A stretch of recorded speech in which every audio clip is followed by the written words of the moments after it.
اعوذ باللہ السمیع العلیم من الشیطان الرجیم من حمزہ ونفخہ ونفثہ بسم اللہ الرحمن الرحیم ربی یسر ولا تعسر وتمم بالخیر ربی زدنی علما ولو نزلنا علیک کتابا فی قرطاس فلمسوه بأیدیہم لقال الذین کفروا ان ھذا الا سحر مبین وقالوا لولا انزل علیہ ملک ولو انزلنا ملکا لقضی الامر ثم لا ينظرون ولو جعلناه ملكا لجعلناه رجلا وللبسنا عليهم ما يلبسون ولقد استهزئ برسل من قبلك فحاق بالذين سخروا منهم ما كانوا به يستهزئون قل سيروا في الأرض ثم انظروا كيف كان عاقبة المكذبين۔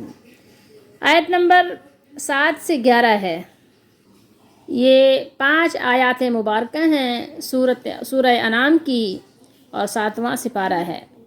اور اے نبی، اگر ہم کاغذ پر لکھی ہوئی کوئی کتاب آپ پر نازل کرتے پھر وہ اپنے ہاتھوں سے اسے چھوتے تو جن لوگوں نے کفر کیا وہ ضرور کہتے کہ یہ تو کھلا جادو ہے۔ اور ان کافر لوگوں نے کہا کہ اس نبی پر کوئی فرشتہ کیوں نہیں اتارا گیا۔ اعتراضات سنیے ذرا، انسانی ذہنیت کو آپ سوچئے اور اندازہ کیجئے۔ اور اگر ہم کوئی فرشتہ اتارتے تو معاملے کا فیصلہ کر دیا جاتا، پھر ان کو ذرا مہلت نہ دی جاتی، یہ بھی ان کے حق میں بہتر ہے۔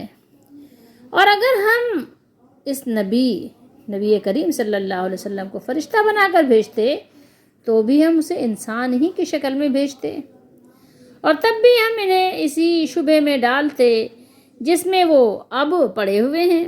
اور اے نبی، یقیناً آپ سے پہلے رسولوں سے مذاق کیا گیا تھا، یہ کوئی نئی بات نہیں ہے، نیا کام نہیں ہے، یہ اس طرح کے لوگوں کا، سرکش لوگوں کا پرانا طریقہ ہے۔ یہ ہمیشہ انبیاء علیہ السلام کا مذاق اڑاتے رہے، جو اس قسم کے اس ٹائپ کے لوگ تھے، اب بھی وہی اسی ڈگر پہ چل رہے ہیں۔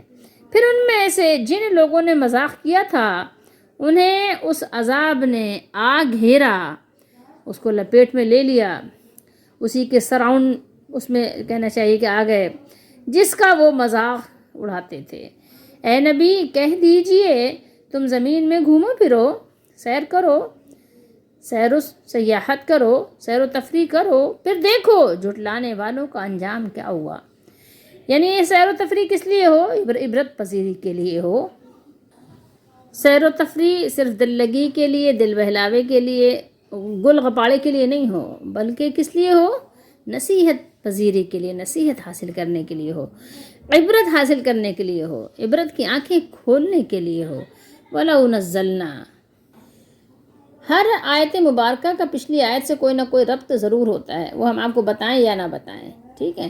اب یہاں پر دیکھیے آیت نمبر 7 کا جو ربط ہے پیچھے 6 سے، وہ کیا ہے؟ پچھلی آیت میں اللہ تعالیٰ نے بیان کیا تھا کہ اللہ تعالیٰ نے ایسی قومیں دنیا میں بھیجی، پیدا کی، ایسی قوموں کو اللہ تعالیٰ نے عروج دیا جو باغی تو تھیں لیکن پھر بھی بڑی طاقتور تھیں اور بہت مضبوط تھیں، بہت ہی زمین پر ان کو کیا تھا؟ ایک عروج حاصل تھا۔ یہاں پر ایک چیز غور کرنے کی ہے کہ یہ باتیں کفار مکہ کو تو بتائی گئیں لیکن ہمیں بھی بتائی جا رہی ہیں کہ بہت سی قومیں ایسی گزری ہیں جن کے کھنڈرات ہم دیکھتے ہیں لیکن ان کی طاقتیں بہت تھیں، عروج بہت تھا، بہت ہی اپنے فن میں ماہر مشاق تھے اور بڑی بڑی حویلیوں میں رہا کرتے تھے، بڑی نہریں جاری تھیں، سبھی کچھ تھا ان کے پاس، ان کو اللہ تعالیٰ نے بہت کچھ عطا کیا تھا، بڑے خوشحال تھے، مال و دولت کی فراوانی تھی اور وسیع و عریض خطے زمین کے مالک بھی تھے، سب کچھ ان کے اختیار میں تھا، زیر نگیں تھا۔ ان کے ملک میں ٹھنڈے اور میٹھے پانی کی نہروں کا جال بچھا ہوا تھا، ٹھنڈے پانی کا چشمہ جاری تھا اور ان کے کھیت میں کھانے پینے کی اشیاء کی فراوانی تھی۔ آپ یہ کہہ سکتے ہیں کہ ان کے کھیتوں میں سونا تو ظاہر پھر بھی کوئی کھاتا نہیں ہے نا، ایک کہنا چاہیے ایسڈ ہے آپ کا لیکن وہ آپ جو کھیتوں سے پیدا ہوتا ہے وہ تو آپ کا انحصاری زندگی، سارا کچھ اپنی زندگی کا آپ کا انحصار ہی اس پر ہے. اگر کھیتیاں پیداوار چھوڑ دیں، بند کر دیں، تو پھر آپ کی تو زندگی کھلالے پڑ جائیں. تو ان کی یعنی ایسا کچھ اللہ تعالیٰ نے ان کو دیا تھا کہ یعنی یہ سمجھ لیں کہ ان کی دنیا رشک ارم انہوں نے بنایا ہوا تھا کہ دیکھیں لوگ تو اش کر اٹھیں کہ کیا اللہ نے نوازا ہے. ہم تو یہی کہتے ہیں نا، کسی مال و دولت والے کو دیکھ کر کیا کہتے ہیں؟ وہی کہتے ہیں جو قارون کے زمانے کے لوگوں نے قارون کو دیکھا تو کہا تھا کہ کیا نصیبے والا ہے، کیا قسمت ملی ہے اس کو، اتنا مال و دولت ہے، اتنا اس کے پاس دنیا کا سر و سامان. تو اش کر اٹھتے ہیں لوگ، بڑے بڑے لوگ، ظاہر ہے بڑے بڑے لوگوں کے جو ہے پسینے چھوٹ جاتے ہیں، اور ظاہر ہے وہ حسرت اور یاس کی نظر سے دیکھتے ہیں. وہ بھی کہیں نہ کہیں آہ بھرتے ہیں کہ واہ کیا اس کے شان ہے، اور پھر اپنی کم مائگی پر رونا بھی روتے ہیں. کبھی شکوہ بھی کرتے ہیں کہ مالک آپ نے اس کو اتنا دیا، کیا مجھے آپ اتنا بھی نہیں دے سکتے، اس کے آدھا بھی نہیں دے سکتے. اس طرح کی باتیں بھی کرتے ہیں. لیکن یہاں پر اللہ تعالیٰ نے تنبیہ کی ہے. تو یہ پچھلی قوموں کو بتایا کہ جب پھر انہوں نے مانا نہیں، توحید کا انہوں نے انکار کیا، توحید میں غور و فکر کرنے کے بجائے اس کا مذاق اڑایا، تو دیکھو پہلی گمراہ قوموں کے ہولناک انجام سے عبرت حاصل کرو. تم کو متنبہ کیا جا رہا ہے، ٹھیک ہے، کہ عاد کی قوموں کے ساتھ کیا ہوا، سمود کی قوم کے ساتھ کیا ہوا. دیکھو ان کی بستیوں کو اللہ نے ویران کر دیا، اجاڑ دیا. ٹھیک ہے، تو اسی پچھلی آیت کا یعنی تسلسل کلام ابھی جاری ہے. یہاں پر بتایا اللہ تعالیٰ نے کہ وہ ایسے لوگ تھے جن کے پاس سبھی کچھ تھا سوائے عقل کے. عقل سے کام نہیں لیا، عقل تھی تو، لیکن عقل کی استعداد کو انہوں نے ضائع کر دیا، غور و فکر نہیں کیا. تو اپنے عقل کو انہوں نے برباد کر کے اپنے آپ کو بھی انہوں نے برباد کر لیا. انبیاء علیہ السلام کے معجزات دیکھے بھی پھر بھی نہیں مانے. تو اب یہاں پر وہی بیان ہو رہا ہے کہ اگر تو یہ ایسے لوگ ہیں کہ اگر کاغذ پہ لکھا ہوا آسمان سے یہ اترتا ہوا دیکھیں کہ نبی کے ہاتھ میں کوئی چیز ایسی آئی ہے، تو اگر اپنے ہاتھوں سے چھو بھی لیں پھر بھی یہ مانیں گے نہیں، کیونکہ ان کا تعلق بھی وہ پیچھے والے لوگوں سے ہے جو بہت مضبوط تھے لیکن صرف جسمانی. تو یہاں پر کفار مکہ کی ضد اور ان کی بغاوت اور سرکشی کا ذکر ہو رہا ہے کہ یہ بھی انہی کے ساتھی ہیں کہ اگر تو یہ اپنی آنکھوں سے مشاہدہ کر لیں کہ قرآن کاغذ میں لکھایا آسمان سے اتر رہا ہے، احادیث اتر رہی ہیں، اور وہ پھر اسے اپنے ہاتھوں سے ٹٹول کر تسلی بھی کر لیں، چھو بھی لیں. یہ ہے جیسے اس کو آپ اپنے ہاتھوں سے اس کو پکڑ کر چھو کر دیکھ لیجئے، تسلی بھی کر لیں، تب بھی وہ اس پر ایمان نہیں لائیں گے، بلکہ اپنے انکار کے لیے کچھ نہ کچھ گڑھ لیں گے. اگر انہیں کوئی اور بہانہ نہ مل سکا تو یہی کہنے لگیں گے کہ یہ تو جادو ہے، ہماری آنکھوں کو باندھ دیا گیا ہے. اگر اللہ تعالیٰ دل کی آنکھ کو بے نور کر دے، اگر اللہ بے نور کر دے ان کی سرکشی کی وجہ سے، تو پھر کون ہے کہ جو ان کو کوئی چیز دکھا سکے، حق کو دیکھنے کے لیے پھر ان کی رہنمائی کر سکے. اب ان کی آنکھیں بے نور ہو چکی ہیں تو کوئی دلیل، کوئی معجزہ، کوئی فہمائش ان کو اثر نہیں کرتی. جب ہم اس طرح کی آیات تلاوت کریں تو ہمیں چاہیے کہ ہم اپنے لیے دعا کریں. کیا دعا کریں؟ دعا کریں کہ اللہ ہمیں حق کو دیکھنے سے اندھا نہ کیجیے، ہمیں حق کو سننے سے بہرا نہ کیجیے، اور حق کو بولنے سے گونگا نہ کیجیے. اللہ ہمیں حق سننے والا، حق کو سمجھنے والا، حق کا شعور و ادراک حاصل کرنے والا بنا دیجیے. ہمیں حق کو دیکھنے والا، حق پر ایمان لانے والا، حق پر ثابت قدم رہنے والا بنا دیجیے. اے اللہ ہمیں حق بولنے والا، حق کی گواہی دینے والا بنا دیجیے. اپنے لیے دعا کرنی چاہیے. اے اللہ ہمیں ایسے گمراہ لوگوں سے بچائیے، ان کے سائے سے بھی بچائیے، ان کی صحبت سے بھی بچائیے. اللہ تعالیٰ ان کے ساتھ ہماری یعنی مجالس ہوں اس سے بھی ہمیں بچائیے کہ اللہ اس طرح کے لوگوں سے ہمارا ٹکراؤ نہ ہو. کہ کیسے ہر دھرم لوگوں کا اللہ نے یہاں تذکرہ کیا ہے کہ فرمایا کہ اگر یہ اللہ کی نازل کرتا کتاب جیسے کہ ان کا تقاضا تھا، اگر لکھی ہوئی کتاب دیکھ لیتے، نزول دیکھ لیتے، اپنے ہاتھوں سے چھو بھی لیتے، اس کا معائنہ کر لیتے، لیبارٹری میں لے جا کے اس کا ٹیسٹ کر لیتے کہ یہ دنیاوی ہے اخروی ہے، ٹھیک ہے، زمینی کتاب ہے آسمانی کتاب ہے، انسانوں کی لکھی ہوئی ہے یا اللہ تعالیٰ کی طرف سے آئی ہے، اگر ایک ایسی کوئی لیبارٹری ہوتی وہاں جا کے اس کا ٹیسٹ بھی کر لیتے، ٹھیک ہے، پھر بھی اس کی رپورٹ بھی آ جاتی تو پھر بھی یہ انکار کر دیتے، پھر بھی اس میں کچھ نہ کچھ یہ تعویل کر لیتے۔ یہ ایسے لوگ ہیں، اب ان کا کیا علاج کیا جا سکتا ہے؟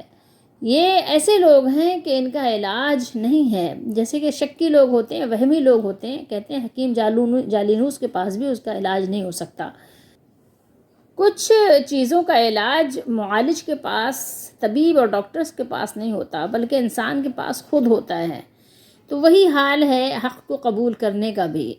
دعائیں ٹھیک اپنی جگہ ہوتی ہیں، تو پھر بھی یہ کیا کہتے ہیں؟ اللہ نے فرمایا نہٰذا الا سحر مبین، یہی کہہ کے اپنا دامن جھاڑ لیتے، تو یہی کہتے کہ یہ تو کھلا ہوا جادو ہے، تو صاف جادو ہے، تو واضح طور پر جادو ہے، تو ہماری نظر بندی کر دی گئی ہے، یہ اسی طرح کی بکواس کرتے۔ پھر آیت نمبر 8 میں اللہ نے فرمایا ہے کہ ان کا پھر مزید ایک تقاضا کیا تھا، یا اعتراض کہہ لیجیے یا تقاضا کہہ لیجیے یا ان کا مطالبہ کہہ لیجیے کہ وقالوا لولا انزل علیہ ملک، کہ فرشتہ کیوں نہیں نازل کیا؟ آپ صلی اللہ علیہ وسلم کے ساتھ ایک فرشتہ بھی ہوتا تاکہ وہ نبی صلی اللہ علیہ وسلم ساتھ ساتھ چلتا، آپ صلی اللہ علیہ وسلم کے ساتھ مل کر آپ دونوں یعنی لوگوں کو اللہ تعالیٰ سے ڈراتے۔ تو اس کے جواب میں اللہ تعالیٰ نے فرمایا وَلَوْ أَنزَلْنَا مَلَكًا لَقُضِيَ الْأَمْرُ ثُمَّ لَا يُنظَرُونَ، اور اگر ہم فرشتہ نازل کرتے تو معاملے کا فیصلہ کر دیا جاتا، بات ختم ہو جاتی، پھر مہلت تھوڑی ملتی، پھر انہیں مہلت نہیں دی جاتی۔ یعنی اگر اس حالت میں ان کے پاس فرشتے نازل ہوتے تو وہ ان کے پاس عذاب لے کر آتے، جیسے کہ اللہ تعالیٰ نے قرآن مجید میں کئی جگہ ارشاد فرمایا ہے، اور سورہ ہجر میں فرمایا مَا نُنَزِّلُ الْمَلَائِكَةَ إِلَّا بِالْحَقِّ وَمَا كَانُوا إِذًا مُنظَرِينَ، آپ کہہ دیجئے ہم فرشتوں کو نازل نہیں کیا کرتے مگر حق کے ساتھ۔ حق کیا ہے؟ انہیں عذاب کے ساتھ، اور اس وقت ان کفار کو مہلت نہیں دی جاتی۔ اور سورہ فرقان میں فرمایا کہ جس دن یہ فرشتوں کو دیکھیں گے اس دن مجرموں کے لیے کوئی خوشی کی بات نہیں ہوگی، کوئی خوشی کا دن نہیں ہوگا۔ جس کو ماننا نہیں ہوتا نا، وہ طرح طرح کے اعتراضات ہی وہ اس کے ساتھ، ضدی لوگوں کا کام ہی یہی ہوتا ہے، ایک اعتراض کریں گے پھر دوسرا کریں گے پھر تیسرا کریں گے، پھر ایک مطالبہ پھر دوسرا مطالبہ پھر تیسرا مطالبہ۔ اسی طریقے سے انہوں نے پہلا مطالبہ کیا کہ اللہ تعالیٰ نے مخلوق کی طرف رسول بھیجنا تھا تو وہ انسان کے بجائے فرشتہ ہونا چاہیے تھا۔ محمد رسول اللہ صلی اللہ علیہ وآلہ وسلم کے رسول ہونے پر ان کو کیا اعتراض تھا کہ آپ صلی اللہ علیہ وسلم کھانا کھاتے تھے، پانی پیتے تھے، نکاح کرتے تھے، آپ کے بچے تھے، آپ بازاروں میں جاتے تھے، خرید و فروخت کرتے تھے، تجارت کرتے تھے، سوتے تھے، جاگتے تھے، چلتے تھے، پھرتے تھے، تو یہ ساری چیزیں کیا تھیں ان کے لیے؟ باعث اعتراض تھیں کہ اگر نبی ہیں تو یہ سارے کام کیوں ہیں؟ تو نبی علیہ الصلاۃ والسلام ہیں، اگر واقعی نعوذ باللہ ان کی نظر میں اگر یہ سچے ہیں تو انسان کے بجائے ان کو فرشتہ ہونا چاہیے تھا۔ یہ فرشتے ہوتے، نہ کھاتے نہ پیتے نہ سوتے، نہ یہ کہ جو ہے شادی کرتے، نہ ان کے بچے ہوتے، نعوذ باللہ۔ ان کے لیے ایک یہ بڑا اعتراض تھا۔ دوسری بات ان کی کیا تھی؟ یہ کہ یا تو اگر یہ فرشتے نہیں ہیں تو ان کے ساتھ ایک فرشتہ ہوتا، کہ ان کے ساتھ جب یہ چلتے تو ساتھ ساتھ فرشتہ بھی چلتا، ہٹو بچو کرتا، ادھر کرتا ادھر کرتا۔ جیسے ہمارے یہاں آپ نے دیکھا ہوگا نا کہ کسی گورنمنٹ جو آفیسرز ہوتے ہیں ان کے ساتھ اگر یعنی وہ سفر کرتے ہیں تو ان کے ساتھ 2 گاڑیاں آگے 2 گاڑیاں پیچھے ہٹو بچو کرتی ہیں نا، ہارن بجا رہی ہوتی ہیں کہ بھائی ظاہر ہے کوئی جا رہا ہے، بڑا بندہ جا رہا ہے، یعنی کوئی یعنی عہدے والا جا رہا ہے، ذرا اس کا خیال رکھو، راستہ خالی کر دو۔ اول بات تو زمین پہ ذرا سفر کم ہی کرتے ہیں، ان کے سفر تو اوپر ہوتے ہیں، ہیلی کاپٹرز اور یہ وہ فلاں ڈھمکا۔ لیکن یہ ہے کہ ان کا بھی اعتراض تھا کہ بھائی فرشتے کہتے کہ یہ اللہ کے رسول ہیں، بھائی دیکھو خیال رکھو یہ اللہ کے رسول ہیں۔ ایسا پروٹوکول ہوتا ہے نبی صلی اللہ علیہ وسلم کا کہ فرشتے آگے بھی ہوتے پیچھے بھی ہوتے اور ذرا اعلان کرتے رہتے کہ اللہ کے رسول ہیں، ان پر ایمان لاؤ ورنہ تم کو سزا دی جائے گی، ورنہ تمہارے اوپر عذاب آ جائے گا۔ تو اللہ تعالیٰ نے اس کا دیکھیے ایک جواب کیا دیا، ایک جواب یہاں دیا کہ وَلَوْ أَنزَلْنَا مَلَكًا لَقُضِيَ الْأَمْرُ، یہ ایک جواب، پہلا جواب ہے۔ اللہ تعالیٰ کا یہ طریقہ چلا آیا ہے کہ جب کوئی قوم اپنے نبی سے معجزہ طلب کرے اور وہ اسے دکھا دیا جائے، لیکن اس کے بعد بھی وہ ایمان نہ لائیں تو اسے ہلاک کر دیا جاتا ہے۔ ٹھیک ہے، اگر وہ معجزہ مانگ رہے ہیں کہ فرشتے آتے نبی صلی اللہ علیہ وسلم کے ساتھ ساتھ چلتے، تو اگر یہ دیکھ لیتے اس طرح سے معاملہ، نبی تو آتے، وہ فرشتے تو آتے ہی تھے، جبریل علیہ السلام آتے نہیں تھے، کیا آتے تھے؟ انسانی شکل میں بھی آتے تھے۔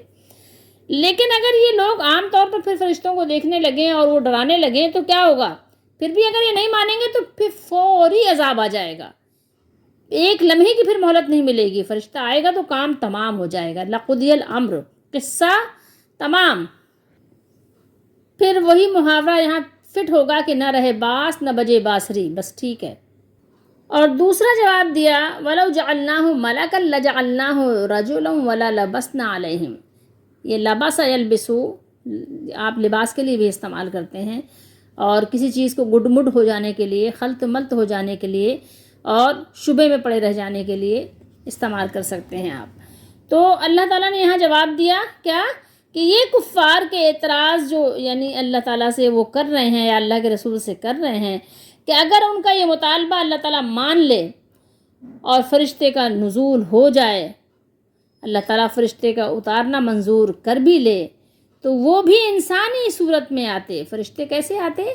اگر ملک آتا، ٹھیک ہے، تو کیسے آتا؟ رجل کی صورت میں آتا، مرد بن کر آتا۔ ٹھیک ہے، اگر فرشتہ آتا تو کیسے آتا؟ مرد بن کر آتا، رجل بن کر آتا۔ کیونکہ اگر فرشتہ فرشتے کی صورت میں آتا تو پھر کیا کرتے؟ پھر ڈر کے مارے بھاگ جاتے نا، خوف کھاتے۔ اب مثال کے طور پر آپ ایک مثال لے لیں، اگر میں اور آپ انسان ہیں، انسانوں کی مجلس ہو اور آپ دیکھیں کہ اس میں ایک جنات آ گیا، ٹھیک ہے، تھوڑی سی اس جناتوں والی اپنی حیت میں آ گیا وہ، تو اب آپ کیا کریں گے؟ لوگ ڈر کے بھاگنے لگیں گے نا، کیا جنوں کو بٹھائیں گے اپنے محفل میں؟ نہیں بٹھائیں گے۔ تو اسی طریقے سے سمجھ لیجئے کہ انسانوں کے محفل میں انسان کس سے مانوس ہوگا؟ پھر انسانوں سے مانوس ہوگا، نہ تو وہ جنات سے مانوس ہوگا، نہ وہ فرشتوں سے مانوس ہوگا۔ ظاہر ہے ہر شخص اپنے ہی ہم جنس سے مانوس ہوتا ہے، بچے بچوں کے ساتھ خوش ہوتے ہیں، بڑے بڑوں کے ساتھ خوش ہوتے ہیں، بوڑھے بوڑھوں کے ساتھ خوش ہوتے ہیں، ہر ایک یعنی اپنے ہی ہم خیال اور ہم عمر، ٹھیک ہے، اور ہم جنس لوگوں ہی سے مانوس ہوتا ہے نا، قاعدہ کلیہ تو یہی ہے۔ تو اب اگر جو ہے انسانوں کے پاس اللہ تعالیٰ فرشتوں کا نزول کرتے، فرشتے آتے، نبی بن کر آتے، تو کس طرح آتے؟ وہ انسانوں کی شکل میں آتے۔ اب اگر انسانوں کی شکل میں آتے تو پھر کیا تھا؟ وہ جو ایک تلبس تھا وہ تو باقی رہتا، ٹھیک ہے، ایک جو الباس تھا وہ تو باقی رہتا، یعنی ان پر معاملہ تو پھر بھی وہی گڈ مڈ رہتا، واضح تو نہ ہوتی بات، پھر بھی یہ کہتے یار انسان ہی ہے، یہ تو فرشتہ نہیں ہے، انسان ہے، کیونکہ انسان کی شکل میں آتا ہے انسان کے پاس۔ تو ان کا اعتراض تو پھر بھی باقی رہتا، یہ تو پھر بھی شبہ ہی میں رہتے، ٹھیک ہے، بات کلیئر تو نہ ہوتی، اور یہ اسی طریقے کا اعتراض پھر بھی کرتے رہتے جو ابھی نبی کریم صلی اللہ تعالیٰ علیہ وآلہ وسلم سے کر رہے ہیں۔ ایک چیز یہاں پر دیکھیں، آپ اگر سمجھنا چاہیں تو سمجھ لیں، بہت زبردست طریقے سے آپ کو سمجھائی جا سکتی ہے اور سمجھی بھی جا سکتی ہے۔ وہ کیا ہے کہ نبی کریم صلی اللہ تعالیٰ علیہ وآلہ وسلم جن لوگوں کے درمیان مبعوث ہوئے تھے، ان کے درمیان آپ صلی اللہ تعالیٰ علیہ وآلہ وسلم نے 40 برس زندگی گزاری تھی ان کے ساتھ ساتھ۔ تو ان میں بہت سے لوگ ایسے بھی تھے جنہوں نے آپ کی پیدائش دیکھی تھی، آپ کا بچپن دیکھا تھا، پھر آپ کی جوانی دیکھی، اور اکثر لوگ جو موجود تھے انہوں نے آپ صلی اللہ علیہ وسلم کا سبھی کچھ دیکھا، آپ کا نکاح کرنا دیکھا، آپ کی یعنی گھر والے دیکھے، آپ کے بچے دیکھے، آپ کا کھانا پینا، رہنا سونا، جاگنا اٹھنا بیٹھنا، آپ کی ضروریات زندگی انہوں نے بہت اچھی طریقے سے دیکھی اور ملاحظہ اور مشاہدہ کی۔ تو اب ان کو یہ بات ازبر تھی، یقینی تھی کہ نبی علیہ السلام جو نبوت کا اعلان کر رہے ہیں، جو واقعی سچے نبی ہیں، وہ تو نہیں کہتے تھے ہم کہہ رہے ہیں، تو وہ اس بات کو جانتے تھے کہ یہ انسان ہیں، یہ بشر ہیں، وہ اچھی طرح سے اس بات کو جانتے تھے کہ یہ بشر ہیں۔ تو اس لیے ان کے ذہن میں یہ بات آ گئی کہ جب بشر ہیں، بشر آپ اردو میں کہتے ہیں، انگلش عربی میں کہتے ہیں، اردو میں ہم انسان کہتے ہیں، ایک ہی بات ہے، انسان اور بشر، سید البشر۔ تو آپ صلی اللہ علیہ وسلم وہ بشر مانتے تھے، انسان مانتے تھے، تو ان کے ذہن میں یہ بات پختہ ہو گئی کہ جب انسان ہیں اور ہماری طرح یعنی کھاتے پیتے ہیں، ہماری طرح چلتے پھرتے ہیں، ہماری طرح سوتے جاگتے ہیں، ہماری طرح شادی بیاہ کرتے ہیں، ہماری طرح بچوں کو پالتے ہیں، سارا کچھ ہماری طرح تجارت ہے، خرید و فروخت ہے، سب کچھ ہے، میل جول ہے، رہن سہن ہے، کنبہ ہے، خاندان ہے. تو جب سب کچھ ہماری طرح ہے تو ہماری طرح کا انسان نبی کیسے ہو گیا؟ ٹھیک ہے، تو وہ انہوں نے انکار کر دیا، نبی کو بشر ماننے سے انکار کر دیا. اب ہمارے جو اس کے بعد کے جو لوگ آئے، 3 زمانوں کے بعد جن کی تعریف ہے، اس کے بعد جو لوگ آئے تو انہوں نے ظاہر نبی کریم صلی اللہ علیہ وسلم کی جو زندگی تھی، جو ایک عام زندگی تھی نبوت کے علاوہ کی، تو اب ظاہر ہے تو وہ انہوں نے تو نہیں دیکھی وہ زندگی. اب وہ تو ظاہر ہے لوگ ان کو کہانیاں سناتے ہیں، قصے سناتے ہیں، اور پھر وہ ایسی باتیں سناتے ہیں، زمین و آسمان کے قلابے ملاتے ہیں. تو بعد والوں نے کیا کیا؟ بعد والوں نے کہا کہ آپ نبی تو ہیں لیکن آپ بشر نہیں ہیں. ٹھیک ہے، بشر ماننے سے انکار کر دیا. کہتے ہیں کہ وہ نور ہیں اور بشر کی شکل میں آئے تھے. جیسے کہ فرشتہ اگر آتا تو بشر کی شکل میں آتا ہے، انسان کی شکل میں، ایسے ہی وہ نور ہیں، اللہ کے نور میں سے نور ہیں، نعوذ باللہ. اور وہ بشر کی چادر پہن کر بشر کے لباس میں وہ تشریف لائے. ٹھیک ہے، سمجھ رہے ہیں بات کو؟ تو اب جو ہے ایک بات آپ یہاں پر سمجھیے کہ پچھلوں نے بشر کا رسول ہونا نہیں مانا، انکار کر دیا، اور بعد والوں نے، مطلب سب کی بات نہیں ہو رہی ہے، بعد والوں نے نبی مانا، بشر ہونے کا انکار کر دیا، انسان ماننے کو تیار نہیں ہے. ٹھیک ہے، اب آپ خود ہی آپ دیکھ لیں کہ ایک ہی عقیدے کی 2 شکلیں ہیں، اور دونوں کیا ہیں؟ غلط ہیں، باطل ہیں. ٹھیک ہے، حالانکہ اللہ نے اپنا احسان جتلایا ہے کہ میں نے انسانوں میں انہی کے اندر سے رسول بھیجا ہے. اور میں نے خود ایسے مقرر سنے ہیں جو سورہ کہف میں ہے نا کہ قل انما انا بشر مثلکم، ایسی غلط تعویلات کی ہیں کہ آپ کانوں کو ہاتھ لگائیں. کہ یعنی وہاں پر اللہ تعالیٰ نے جو کہا نا کہ آپ کہہ دیجئے کہ میں تمہاری طرح کا بشر ہوں، تو ایسی تعویلات کی ہیں کہ بس میں آپ کو کیا بتاؤں. کہ وہ کہتے ہیں کہ وہ ایک عاجزی کے لیے تھا، اور یہ تھا اور وہ تھا، فلاں ڈھمکا، اتنی کہ مطلب میں آپ کو مطلب بیان سے باہر ہے کہ میں آپ کو سب بتا بھی نہیں سکتی. اور اشعار تو میں آپ کو ایک مصرع سنا دیتی ہوں کہ کہتے ہیں بشر بشر ان کو کہنے والو، بشر بشر ان کو کہنے والو، بشر کی کوئی مثال تو دو کہ ڈوبا سورج سمت مغرب، وہ دیکھو آقا بلا رہے ہیں. اب دیکھیے یہاں پر یعنی کتنی مبالغہ آرائی ہے، اور کتنی یعنی غلط طریقے سے یہ شعر لکھا گیا ہے، مصرع. ٹھیک ہے، بشر بشر ان کو کہنے والوں، بشر کی کوئی مثال تو دو کہ ڈوبا سورج سمت مغرب، وہ دیکھو آقا بلا رہے ہیں. اول بات تو سورج ڈوبا کی جو حدیث ہے وہی من گڑھت ہے، سورج کوئی ڈوبا ہی نہیں. ڈوبا سے مراد ہے ڈوبے سورج کو آپ صلی اللہ علیہ وسلم نے دوبارہ بلایا ہی نہیں. یہ تو بالکل غلط اور من گھڑت بات ہے. لیکن میں بتانا چاہ رہی ہوں کہ لوگوں نے اس طرح کی باتیں بھی گڑھی ہیں، آپ کو تعجب ہو یا نہ ہو، لیکن ہے ایسا.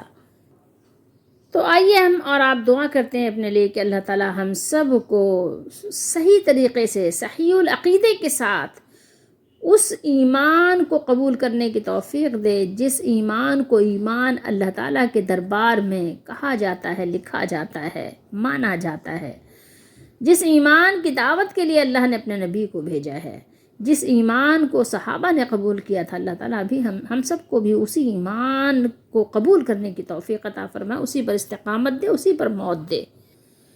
اب آیت نمبر 10 میں اللہ نے اپنے نبی صلی اللہ علیہ وآلہ وسلم کو تسلی دی ہے کہ آپ کو جھٹلانے اور اللہ کے عذاب کا مذاق اڑانے کا جو معاملہ ہے، جو سلسلہ ہے آپ کے ساتھ جو ہو رہا ہے، یہ نیا نہیں ہے، پہلے رسولوں کے ساتھ بھی ہوا. آخر کار اسی عذاب نے کفار کو آ گھیرا جس کا وہ مذاق اڑاتے تھے. وہ کہا کرتے تھے کہ کوئی عذاب نہیں آئے گا، یہ محض دھمکی ہے، بس یہ ایک صرف بات ہے، یہ ایک پچھلوں کی ایک روش چلی آ رہی ہے. تو اسی مذاق میں وہ دھر لیے گئے۔ اللہ تعالی ہم سب کو اپنے عذاب سے بچائے، چھوٹے بڑے ہر طرح کے عذاب سے اللہ بچائے۔ آیت نمبر 11 میں فرمایا قُلْ سِیرُوا فِی الْأَرْضِ، ذرا زمین کی سیر و تفریح تو کرو، چلو پھرو تو صحیح، دیکھو تو صحیح، ٹھیک ہے۔ اس سے کفار کو ڈرانا مقصود ہے، یعنی دنیا کے مختلف خطوں میں جو قومیں پائی گئی ہیں، ذرا ان کے حالات اور تاریخ پر غور کرو۔ قرآن تاریخ بھی بیان کرتا ہے، اور قرآن کی تاریخ سب سے زیادہ سچی ہے۔ کیوں؟ اس لیے کہ قرآن کی حفاظت کا ذمہ اللہ کے ذمے ہے۔ تو ذرا ان کی تاریخ پر غور تو کرو، جو پچھلی قومیں گزری ہیں، تمہیں خود معلوم ہو جائے گا کہ جن قوموں نے اللہ کے رسولوں کو جھٹلایا اور ان کی اطاعت سے انکار کیا، انہیں کیسے عبرتناک انجام سے دوچار ہونا پڑا۔ پھر اس سے اندازہ کر لو کہ اب جو تم ہمارے آخری رسول صلی اللہ علیہ وآلہ وسلم اور آخری کتاب کا مذاق اڑا رہے ہو، تو تمہارا انجام کیا ہو سکتا ہے اور کیا ہونا چاہیے۔ اب ہمیں چاہیے کہ ہم یہ قرآن مجید کی یہاں پر جو 5 آیت ہم نے تلاوت کی ہیں، اس کا ترجمہ پڑھا ہے، اس کو دوبارہ پڑھیں، پھر سنیں تاکہ ہمیں سبق یاد بھی ہو جائے اور ہمارے لیے سمجھنا بھی آسان ہو جائے، اور ہم قرآن و سنت کو سمجھنے کے لیے کچھ بھی ٹیڑھا پن نہ کیا کریں، بلکہ سیدھے انداز میں بات کو مان لیا کریں۔ اپنے مالک کی بات کو ماننے میں ہمیں ذرا بھی تعامل نہیں ہونا چاہیے، تھوڑی سی دیر نہیں لگانی چاہیے، فوراً بات کو مان لینا چاہیے اور ضد نہیں کرنی چاہیے۔ اللہ تعالی ہم سب کو توفیق دیں کہ ہم قرآن و سنت کو ماننے والے، اس پر عمل کرنے والے بن جائیں، اور ہر طرح کی اللہ تعالی ہم سب کو شکوک و شبہات سے بھی بچائے، ہر طرح کی ضد اور بحث سے بھی بچائے، کیونکہ قرآن مجید ایک ایسی کتاب ہے جو ہر شک و شبہ سے پاک ہے۔ اور اگر آپ کو کسی چیز میں کبھی بھی شک ہونے لگ جائے تو آپ قرآن مجید پہ غور کریں، رسول اللہ صلی اللہ علیہ وآلہ وسلم کی زندگی پر غور کریں، اور خود اپنے آپ پر، اپنی پیدائش پر غور کریں کہ میرا کوئی مالک تو ہے، کوئی نہ کوئی تو مالک ہے نا، بس وہ مالک وہی ہے جس نے قرآن نازل کیا اور جس نے محمد صلی اللہ علیہ وآلہ وسلم کو نبی اور آخری نبی بنا کر مبعوث فرمایا۔